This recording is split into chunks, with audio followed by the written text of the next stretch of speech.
ayer, en calidad de presidente de Comisión de Turismo, nos llama una reunión sumamente importante también con gerencia de ATA, camina con nos por AWAC, que tiene diferentes desarrollos. Y es aquí también importante de Ecuador aquí para parte de finanzas. Y pensé también en reunión aquí, una reunión combinada junto con Comisión de Finanzas.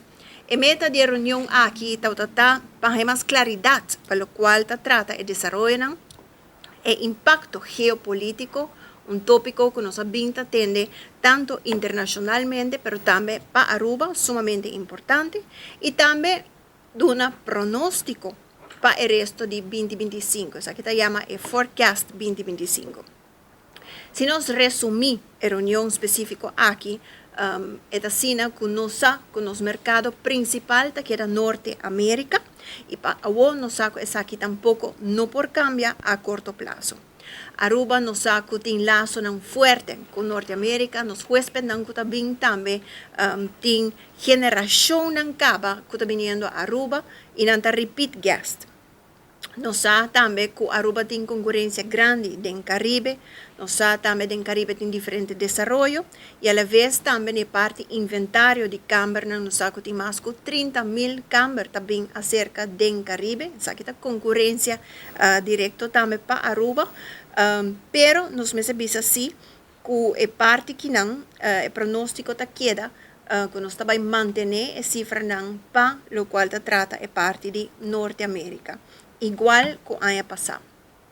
Así que el Parlamento tiene una serie también de reuniones que toman lugar, tanto con el ministro Geoffrey Weaver también, para parte de impacto también de tarifa imponidor de mercado. Un tópico que seguro que nos sigue de cerca. También nosotros tenemos reunión con AHATA, camina a 13 adelante, con la primera un grado de ocupación menos, dus una caída de aquí. Na primeiro instante, na primeira, com o grado de ocupação vai quedar 81%, depois aqui a barra na 78%, e a ajuste também na abril para 76%. É bom se nos meses visa que o RevPAR, que é Revenue per Available Room, o qual é ganagem, se nos propõe assim, está queda alto, $397 para março. Essa aqui é bom indicação, naturalmente, que o turista não está bem, está disposto também para pagar para a experiência, pode ser que não está na Aruba, de qualidade alta.